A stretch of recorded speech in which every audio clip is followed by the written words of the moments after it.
saw your notice in the boiler room. You should know Mr. Chance won't be coming back. I got no business being in there myself, but you can take a valve from the wine cellar if you want to try to stop the steam pouring out. Be careful.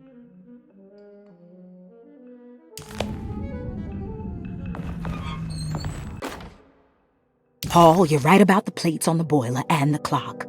They have been sabotaged, and I think I know who did it. They have something to do with Jeremy's episodes and how he seems to disappear at night. Right now, it's important that you keep an eye out for any of the pieces. I want to find out if I can repair the plates. Let me know if you find any of them. Lottie. Tell Lottie to take a look at the well in the kitchen garden.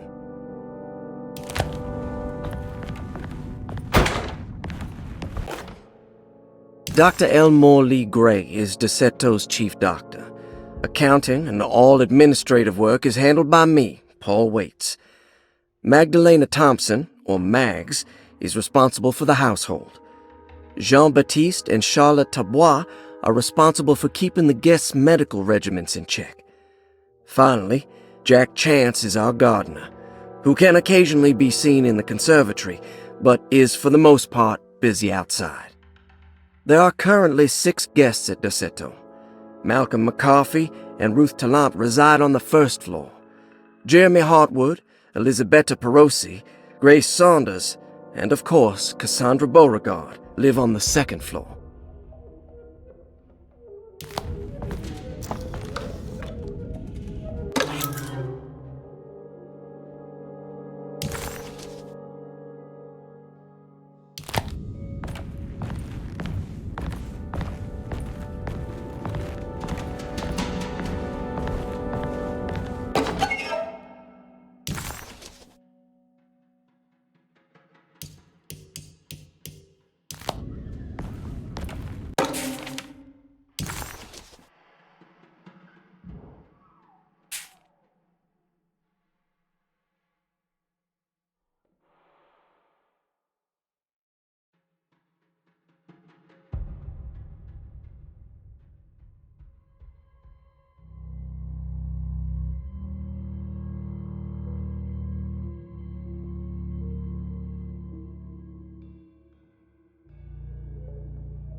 Looks like all the patients are accounted for, except for Jeremy.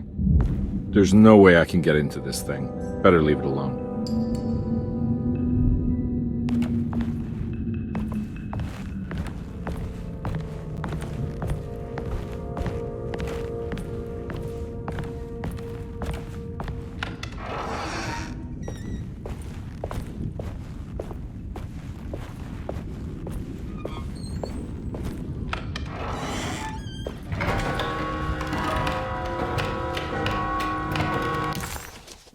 Well...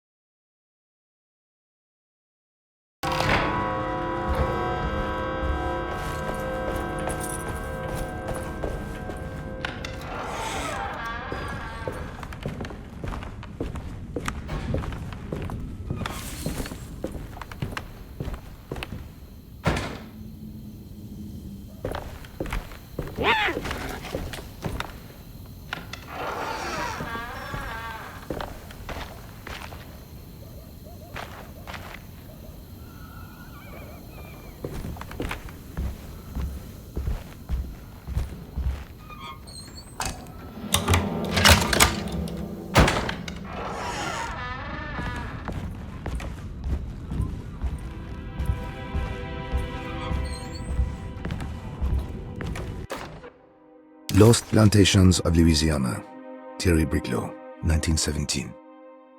Derceto was a small plantation on the eastern shore of Lake Pontchartrain. The land was considered difficult for industry and was sold for only $30 to Elijah Pickford in 1818. Pickford employed hundreds of workers from nearby New Orleans to clear the woods and build a small plantation mansion facing the lake with a striking Greek Revival temple facade. Derceto kept a modest production of barrique tobacco and indigo that persisted up till the Civil War. During the antebellum era, Derceto was the source of many rumors concerning voodoo and witchcraft. People who traveled the lake reported seeing people dance at night in front of bonfires, bleating and wailing. On June 17, 1862, Captain J.W. Norton of the Union Army recounts leading a raiding party from ships anchored in Lake Pontchartrain in order to seize control of Derceto and free the slaves working there. The captain was surprised to find the workers fighting back with unprecedented zeal. Norton's account describes these men and women as enraged with fanaticism. Pickford reportedly tried to placate the raiders, but was shot in the confusion. Captain Norton left the mansion burning and retreated to his ships with his men. Derceto was left in ruins for several decades. The ownership of the land was long disputed and returned to the Ledoux family in 1901. Several police reports were filed during the following years as the Ledoux tried to get rid of a camp of squatters on their land. The police made several visits to remove the trespassers, but the people kept returning. On November 1, 1907, Inspector Leras of the police charged a deadly attack in order to save several children kidnapped by the squatters. Many were killed and even more were jailed. The following year, Ledoux rebuilt Derceto, incorporating the surviving stone foundation and adding a magnificent wrought iron conservatory. The farmland had been reclaimed by the surrounding woods, so it was no longer profitable to use as a plantation. Instead, the house was turned into an artist's colony. The Astarte Artist Colony was a successful group of artists, including figures such as painter Heinrich Cassel and poet Nora Keith. The group was also known for their beloved Mardi Gras crew called the Pirates of Pontchartrain. On September 29, 1915, a tropical hurricane tore through Louisiana, causing Lake Pontchartrain to flood New Orleans. Due to the remote location of Derceto, it took almost 2 weeks for outsiders to learn that the artist's colony was abandoned. The 12 residing artists had all vanished without a trace. The empty mansion of Derceto still stands on the shore of Lake Pontchartrain, with much of its temple facade intact. The Ledoux family currently has no intention of repairing the house.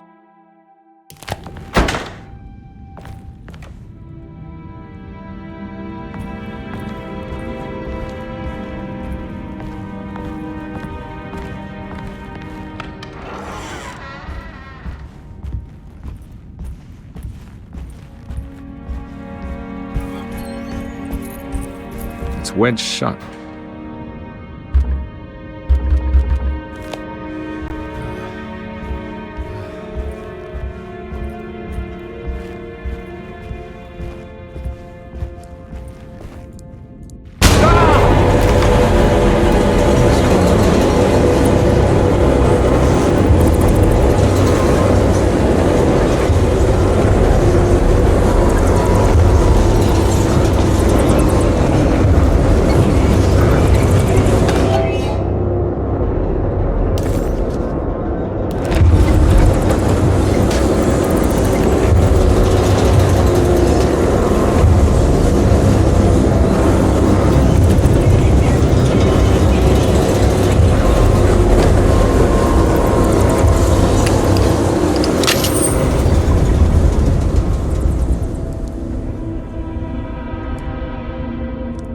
What happened?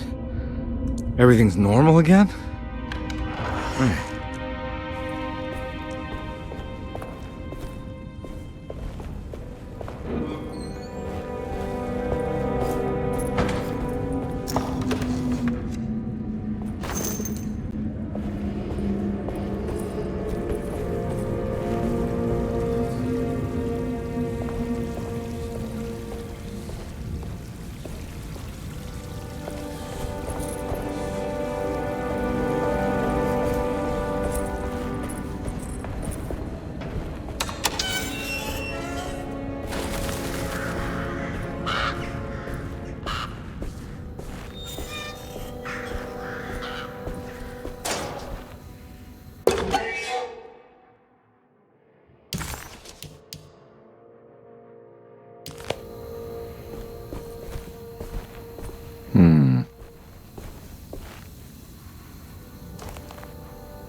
Got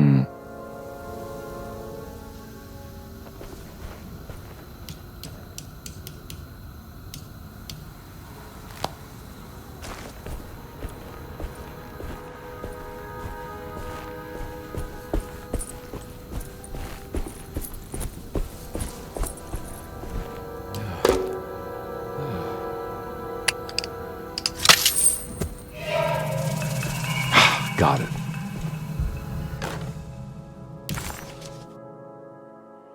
Hey.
It's wedged shut.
You know, Mr. Waits, I saw a piece of the plate that Liza broke. I think she's been hiding them. She's not very good at it. She just chucked it into the little room with all the tools behind the boiler. I left it there. I didn't want to embarrass her by picking it up while she was looking. We went upstairs instead and played backgammon. I let her win, because she's so unhappy. The piece looked like the one on display in Cassandra's room. You know about that one already, right? Or is your eyesight really that fuzzy? I hope you don't feel bad about your glasses. You only look stupid when you squint. Maybe if you had more eyes, you would see these things. I wish you had all the eyes you needed. Your best and favorite guest, Grace. It's stained. Looks like some kind of rot.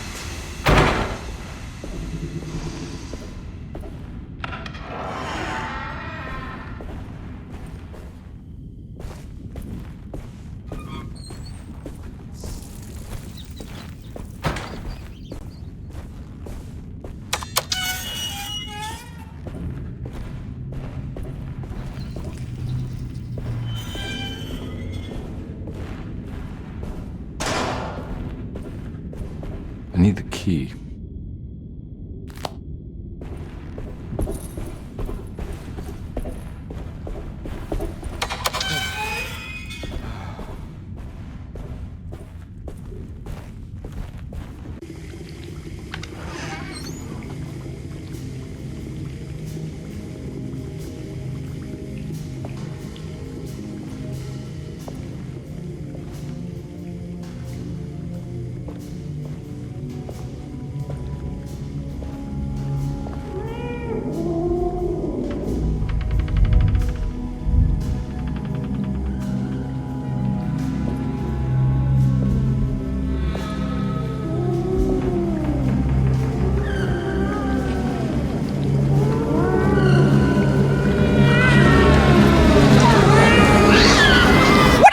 In my kitchen. I assure you. No, I'm sorry. I promise you. Mr. Hartwood is nowhere near my kitchen, and neither should you be. Don't make me kick you out of this house. Sorry. Now get out. Yeah.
This must be the clock that Jeremy wrote about in the commonplace book.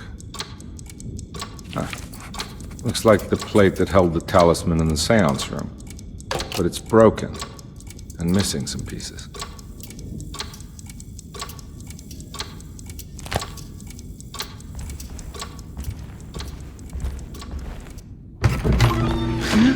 Yeah, sorry, Detective. Didn't mean to obstruct justice or anything. It's fine. You know, I'm kind of busy with my own case of a missing person. I was wondering if you've seen Grace, girl about yay high? I can't say that I have. Why are you asking? Well, I'm looking for her. Is she in trouble? No. She's just hiding somewhere. We can't have a rascal like that running around unchecked at a time like this, you understand? Well, I haven't seen her. Well, let me know if you find her. I'll be around. I'll keep an eye out for your man, Jeremy. You scratch my back, Detective. and I'll scratch yours.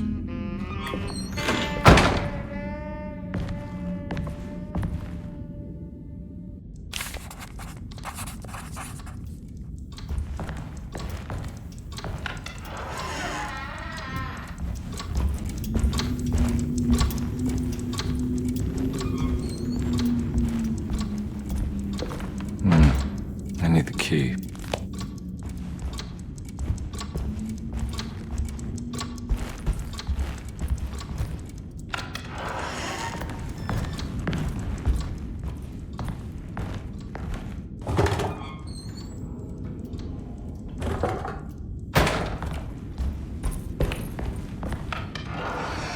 Looks like everything's back to normal here.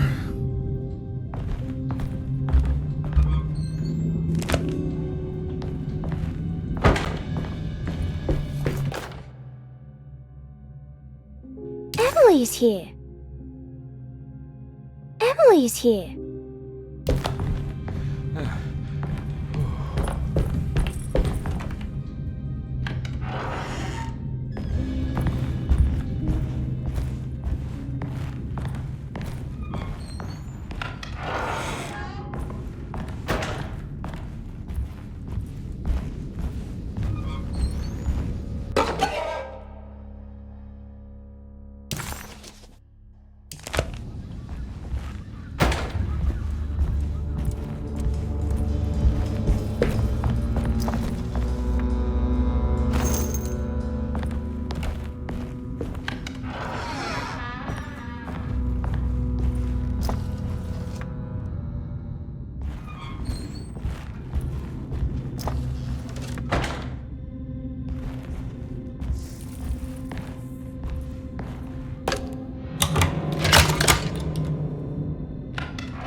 Huh.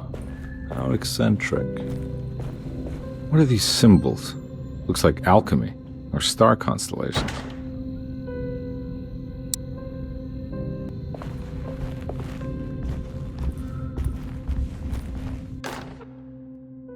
I did it! I crossed the thresholds to my intended destination without a focusing device. My talisman now knows these roads, and I have no need for the plates. I can find my way to Lafayette as easy as I find my own room. I visited the grave of my father and seen the oven waiting for me. Thank you for opening these doors. I now must summon my courage and go back to that hateful mound outside the oil rig. I hope you'll be feeling better when I return. Jeremy.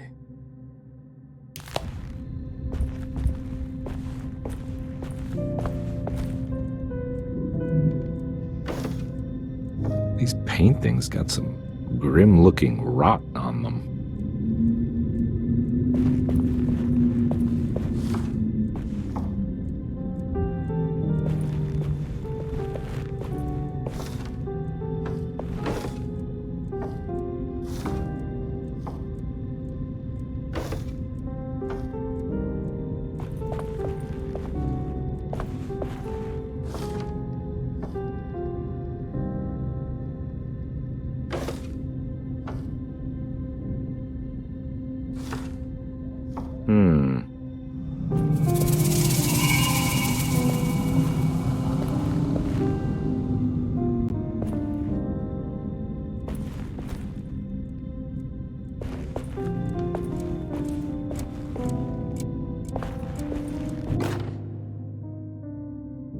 Will I need to remember how to get them out again? They are locked up for good reason. I am sure she is still able to whisper the answer in the ears of the wrong people. But not for long. I will see her burned soon enough. That black goat will be sacrificed to put an end to it all. Then it will all be over. No more Derceto, and sadly, no Astarte. Those good pirates of Pontchartrain. May you still sail the lake, until you find the shores of Hali.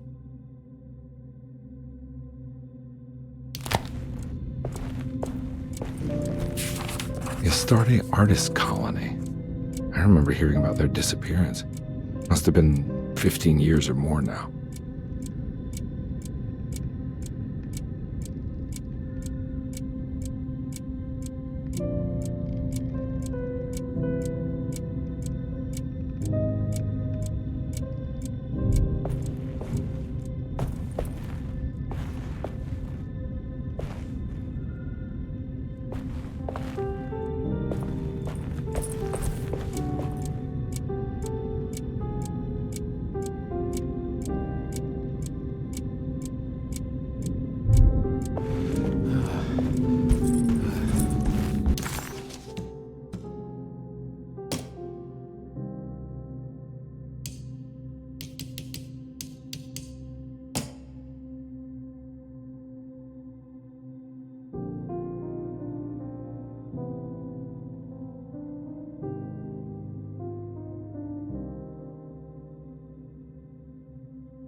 What? Oh.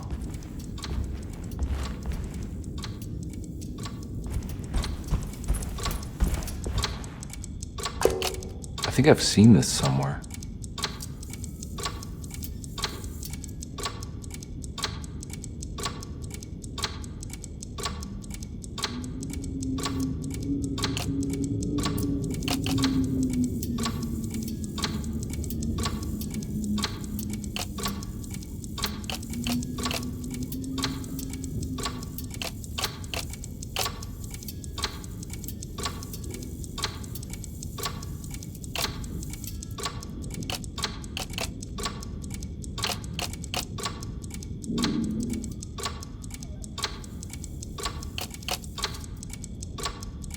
There was something in the commonplace book about this.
I think the clock broke, or maybe it just stopped at a very precise place.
There's a picture in the black glass. It's showing me something. It's the hallway outside Jeremy's room.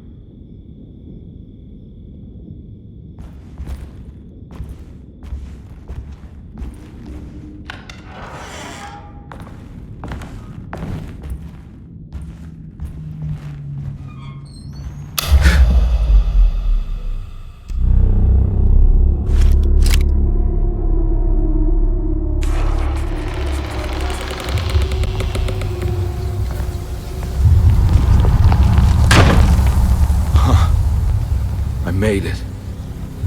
I entered another one of Jeremy's memories.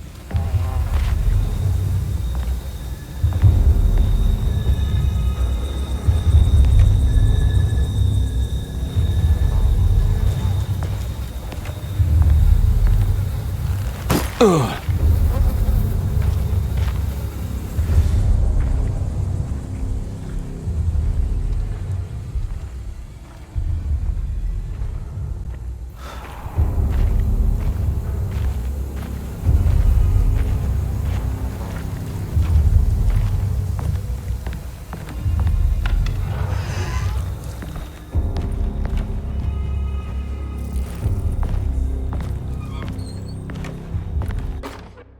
May 1923. Monday. All okay. Ready for delivery. Maintenance. Oil pump must be serviced. Any tampering causes large spills unless properly forestalled. Tuesday. Shipment delayed but delivered. Maintenance. Service bridge close to broken. Wednesday. Prospectors reluctantly agreed to show the burial mound to Mr. Hartwood, a painter, who read about our finds in the papers. He means to return tomorrow and try to find a way inside. Thursday. Mr. Hartwood's efforts delayed. The workers seemed nervous about his presence. Hartwood promised not to return to the compound. Instead, he has taken up an offer by l'officier, the riverboat captain, who means to pilot him to the site tomorrow morning. Hopefully that's the end, and work can resume. Maintenance. Bridge from the oil tower to the bayou has collapsed. Sabotage suspected. This is the devil that guides us now.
Something missing.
Got it.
pretty weak. I just need something to break it.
might be a way to get to the other side.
Fall to your death and go up in flames?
It's the hateful mound Jeremy talked about in his book.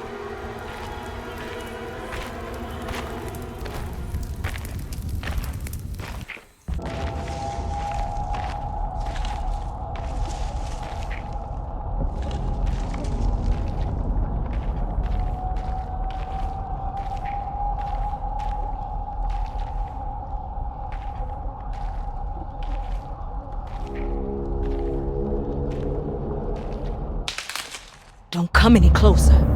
I'm armed. Get that thing out of my face. Who are you? What are you doing here?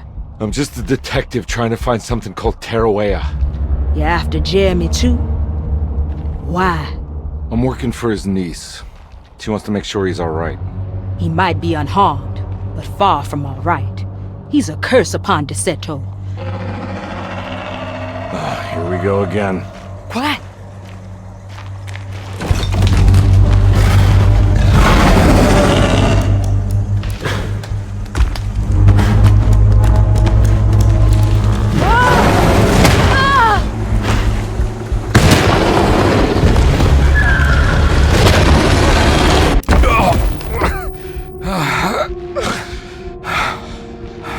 Oh, Christ in heaven.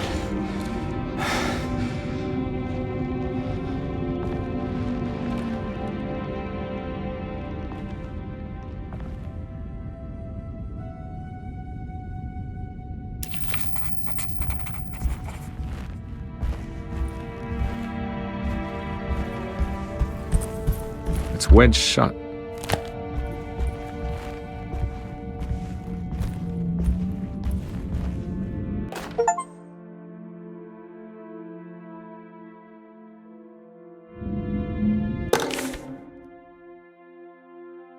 Reflections on the Power of the Verb in Certain Texts by Juan Luis Jorge.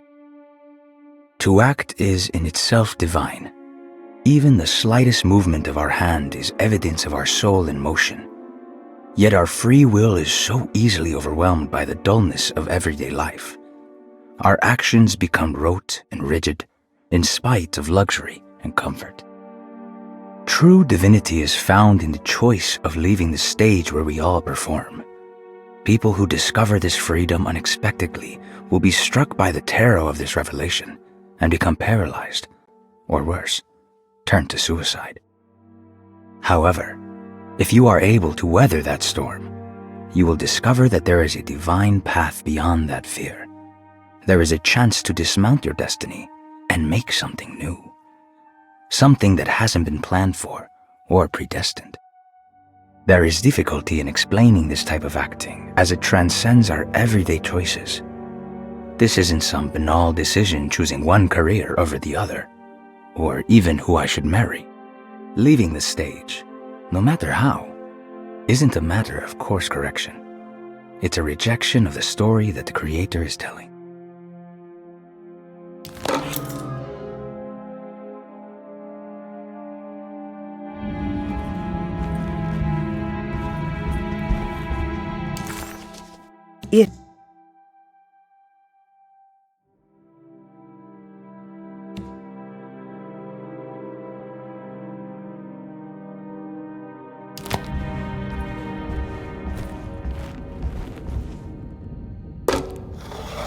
It worked.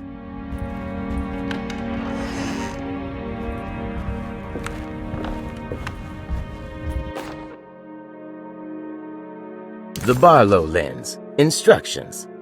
To double the magnification of your telescope, simply fit this Barlow lens to your instrument. Then operate the fine tuners to adjust the distance between your lenses.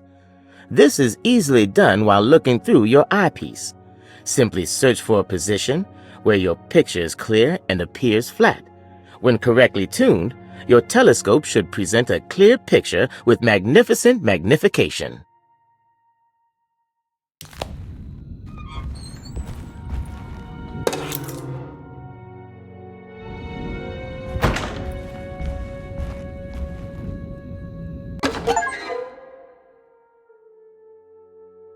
What's this?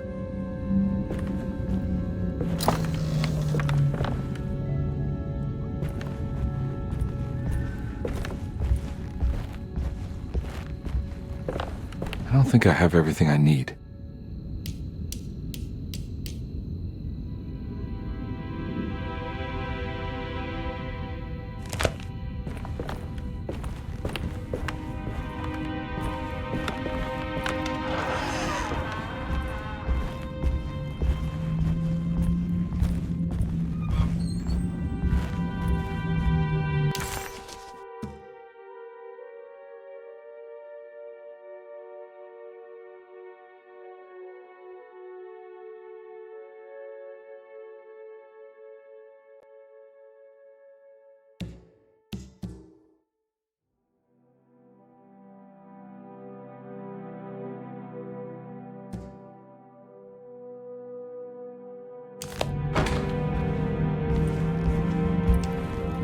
Now we're talking.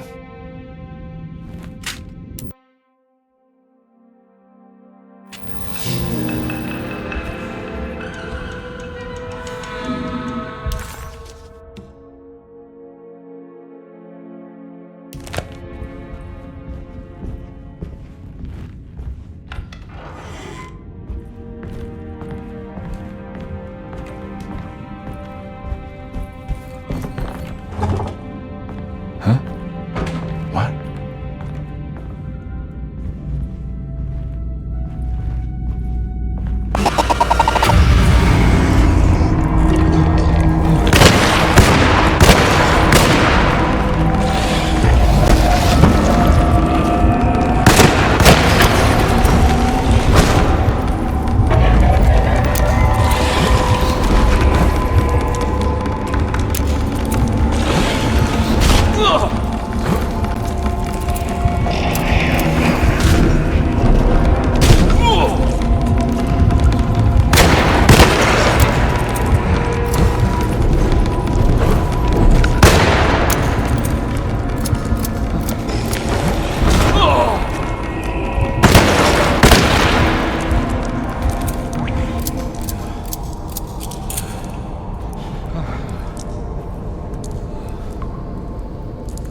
It's another plate for the talisman.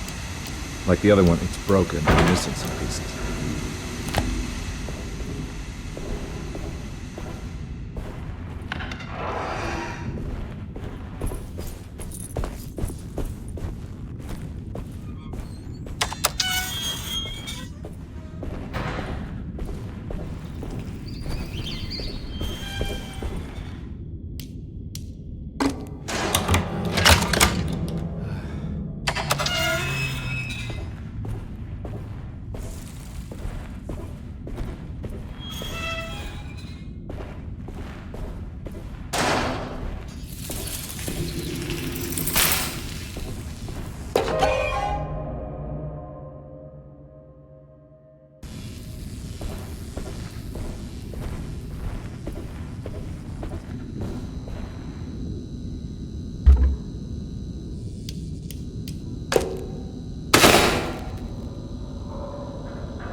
It worked.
Jeremy?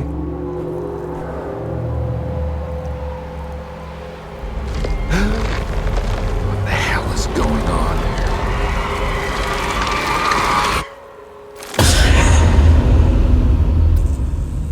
Where's the body?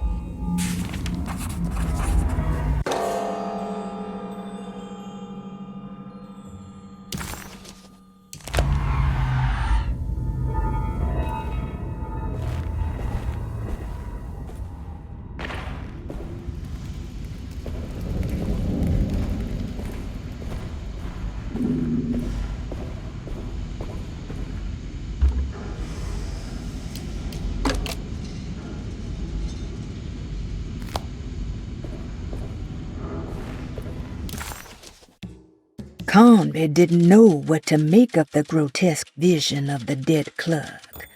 Was he dead, or was it all fiction?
There's something missing.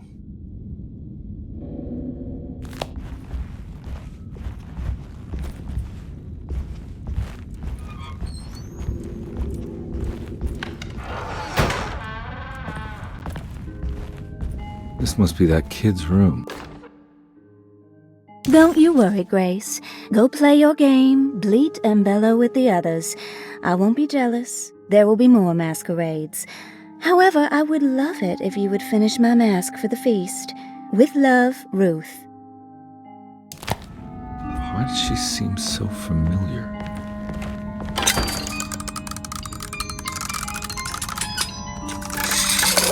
Huh.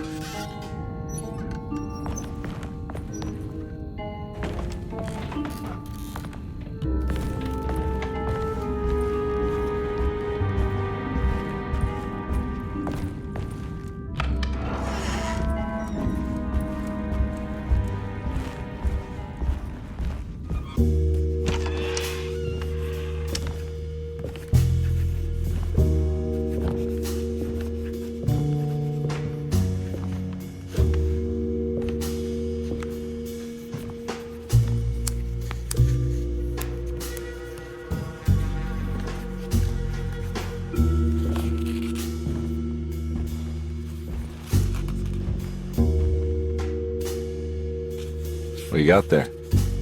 You drawing something? Nothing special.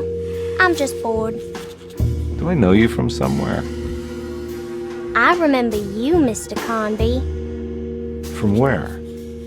Don't touch that. Cassandra wouldn't like it. She wouldn't like it at all. Do you know where she is? I'd rather not talk about it. It makes me upset. Besides, she'll be back after the Feast of St. John. You think? Yup. It's all on the page, Mr. Carnby. And many of them that sleep in the dust of the earth shall awake, some to everlasting life, and some to shame and everlasting contempt. All right. I'm gonna go now, if that's okay. I don't like to stay too long in the same place. Mr. McCoffey might find me. Hey. Is he mean to you? Not everyone needs to be saved, Mr. Carnby. You should know that by now.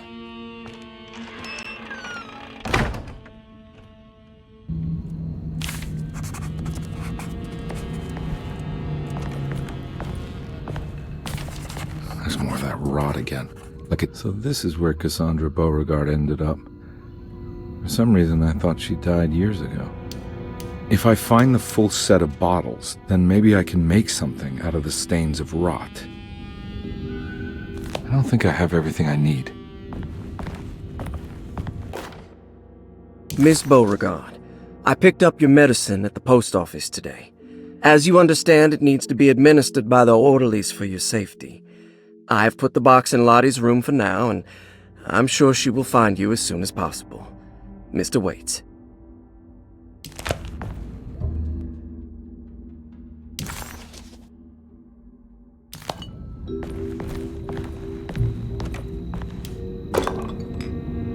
I don't think I have everything I need.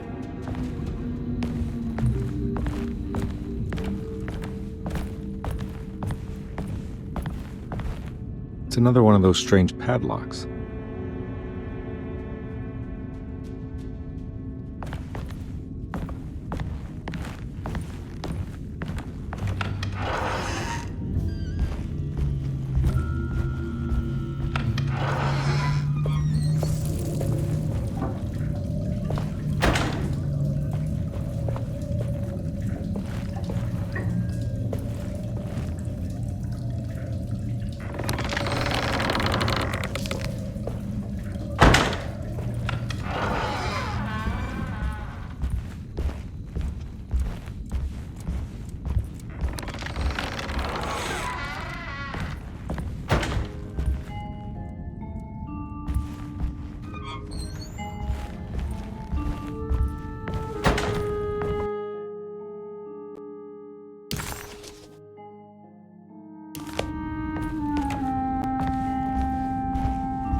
The medicine bottles had stains of rot on the labels, suggesting some greater shape.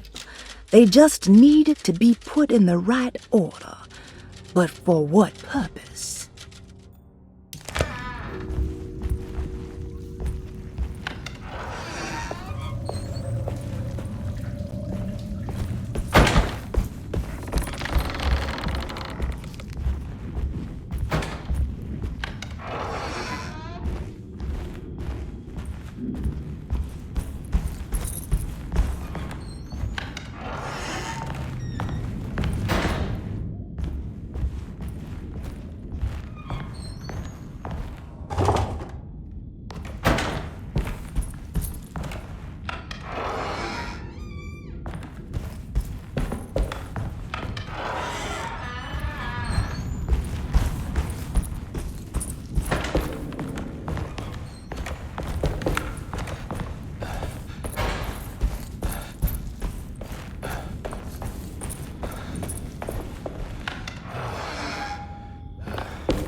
It's wedged shut. It worked.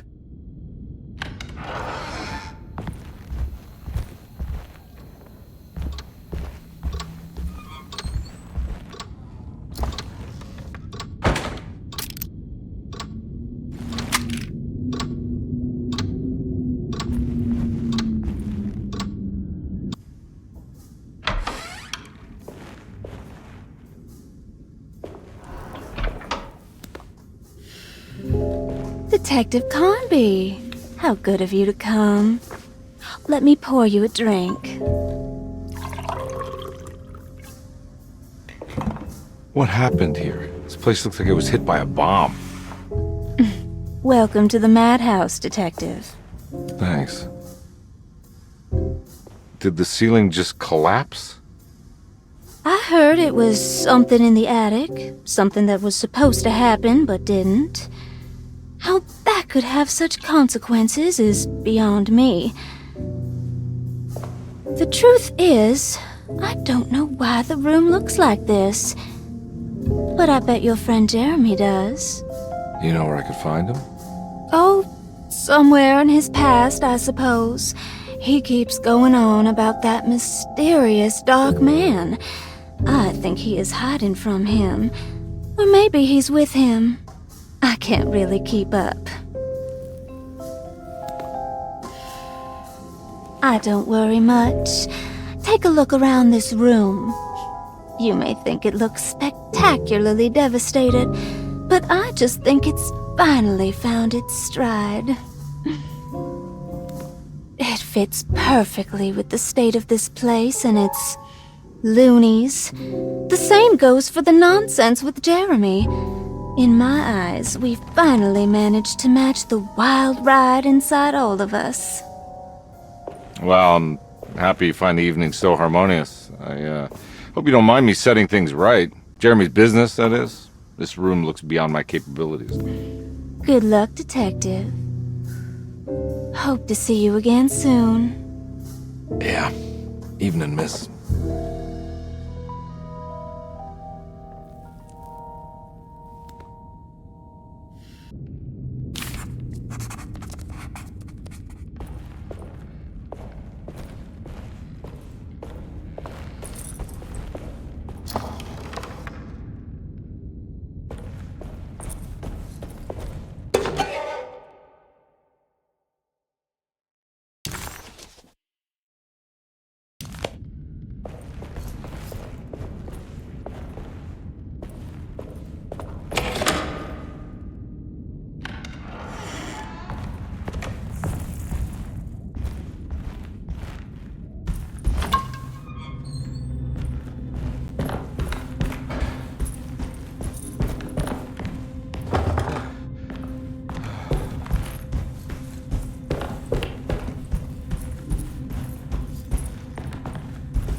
I need the key.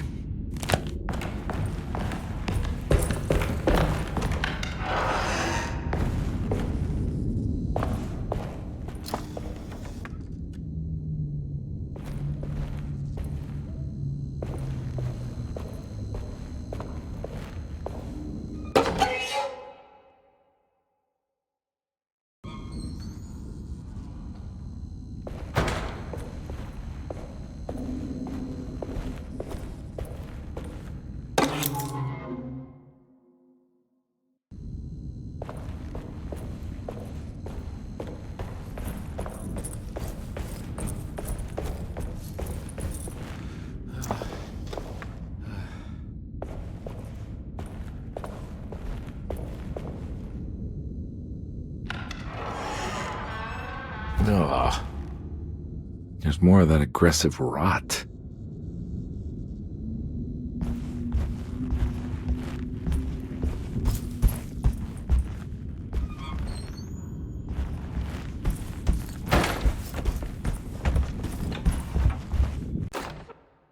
On the commonplace of evil,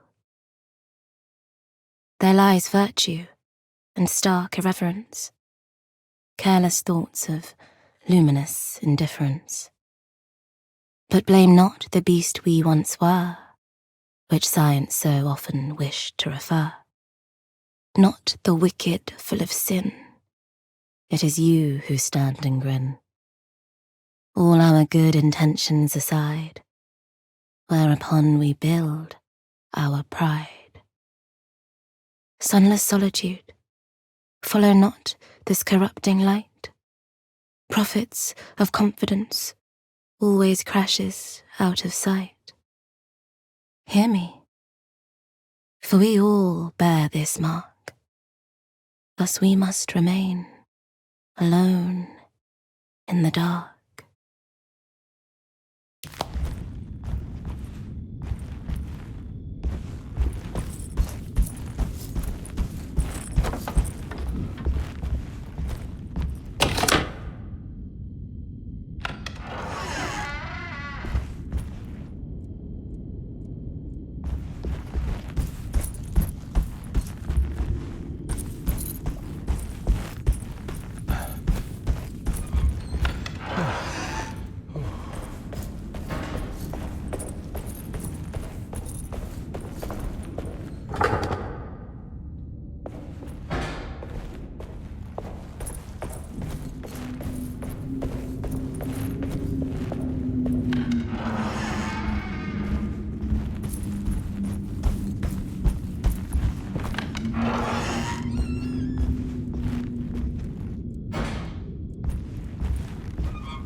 I don't think I have everything I need.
The rot made the shape of a snake. There must be something important to find here. Maybe it has something to do with the numbers on the labels.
Black glass is showing another room. Must be a way to another one of Jeremy's memories.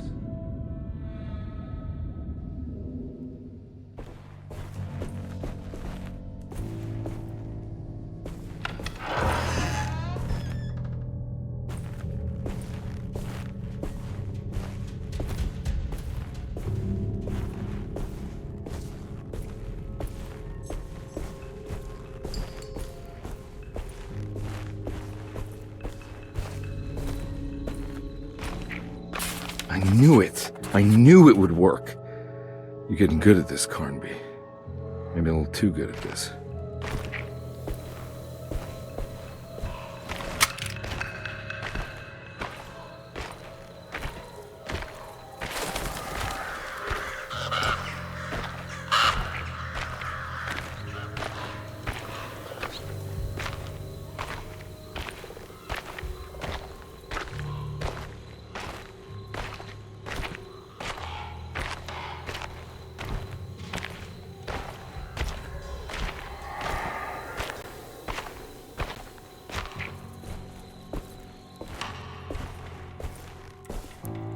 Hartwood's family crypt.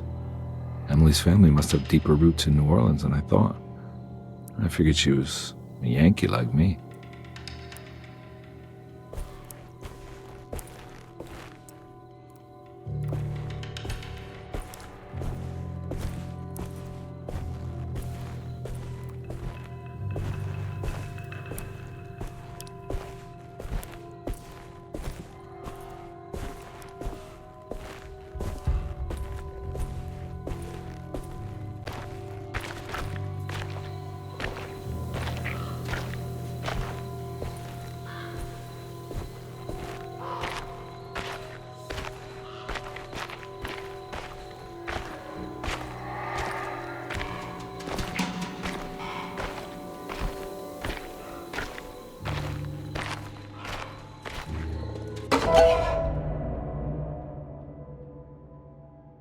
What's this? Now what do we got here?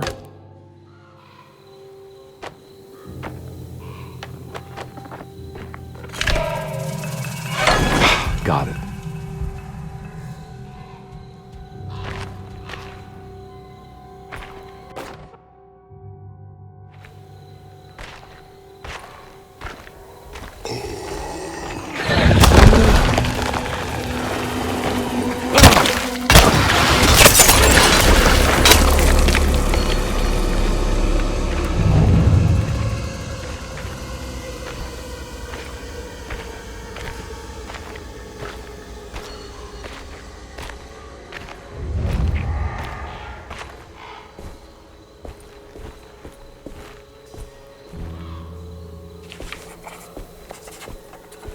Jeremy sketched this chapel in his book, so it must be important. Looks like I'll need more medallions to open it, though.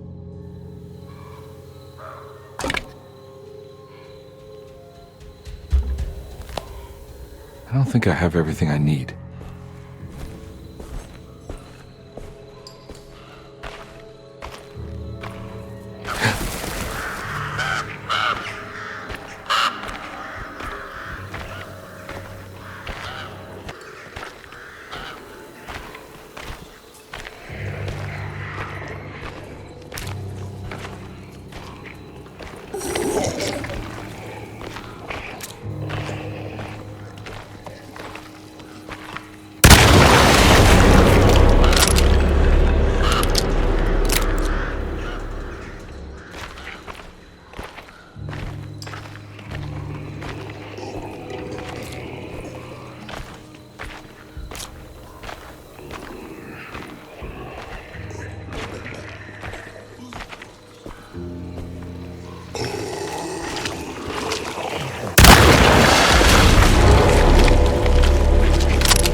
It's blocked.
It was...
Now what do we got here?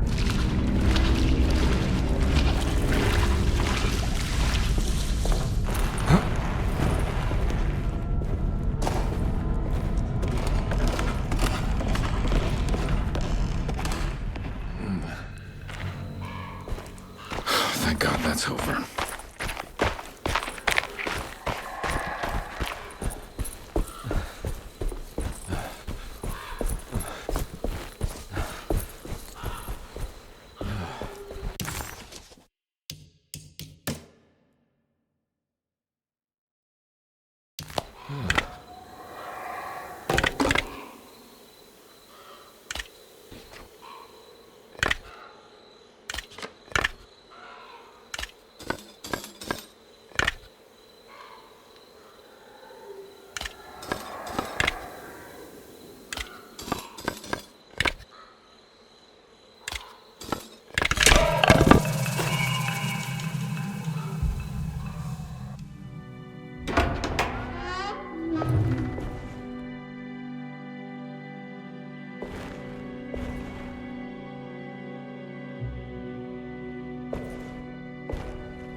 Please don't touch her. Jeremy, what are you doing here? Everyone's looking for you. I know, it's all a big mess. No one understands. I'm just trying to keep evil at bay. Just for a little while longer. You've got to come back with me. Your niece is waiting at Derceto. Emily? Why would you... My letter. I keep making it worse. What is going on, Jeremy? How is any of this happening? I made a terrible promise with The Dark Man. Who is he? No, don't say his name. He can hear us. He's always listening.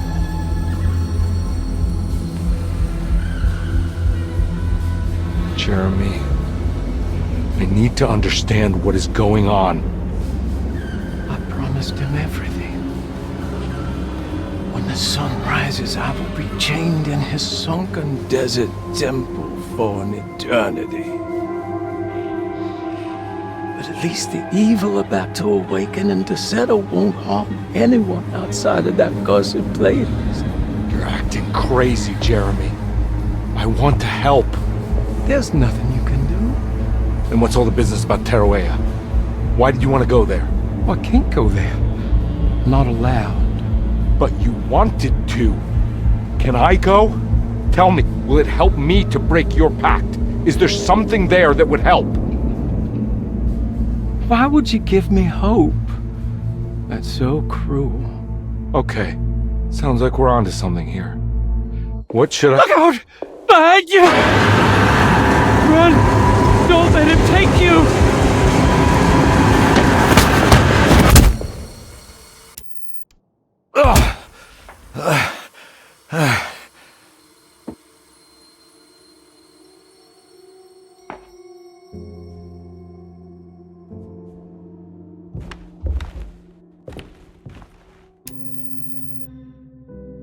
I've seen so many strange occurrences lately. Memories explode into existence and then burn out like tired glass bulb filaments. Dreamscapes crash down from the stars and sink into the sea. Doors that lead to nowhere and absolutely everywhere at once. With all this reverie, I want to think there's a chance that you found a way to remain alive in some way I cannot fathom. Just like I've learned to navigate with my talisman. Maybe you, with all your knowledge, you somehow knew a way to find me again. Perhaps in Tarawea. All my love, Jeremy.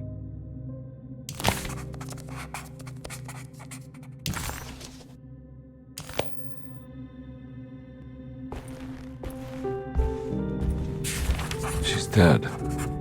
No matter how she died, she looks peaceful now. Perosi.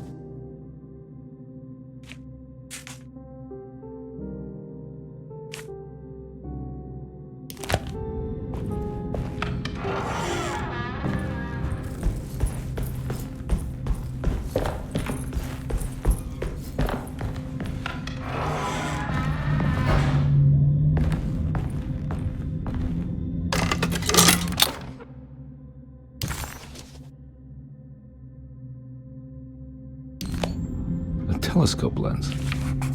Why would he lock that up? Jeremy had found a way to enter Tarawea, but he wasn't allowed to go. He knew deep down that it was impossible for him to cross that threshold. Instead, he hoped that Perosi would go in his place and burn his library to the ground so he could start again. But she never got the chance.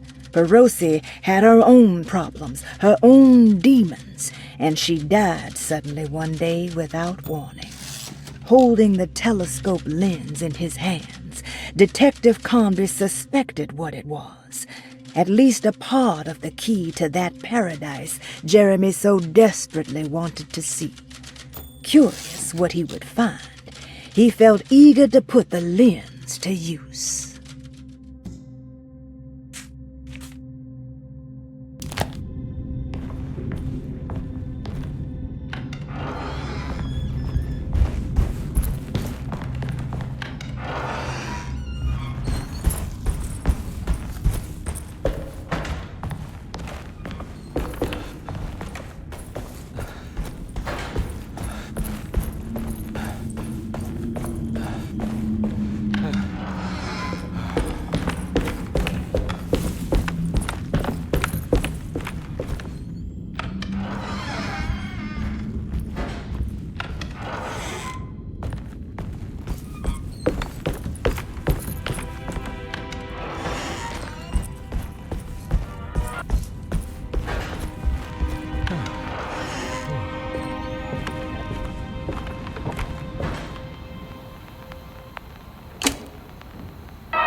Whoa, what's going on?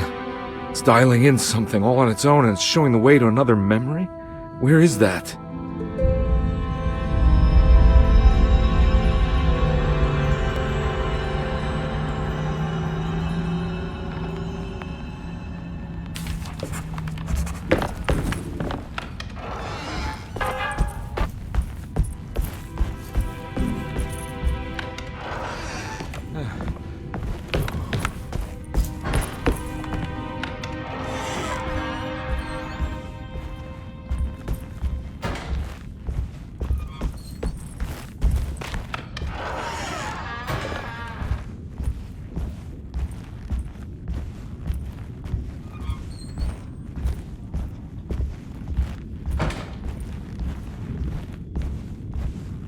Here we go.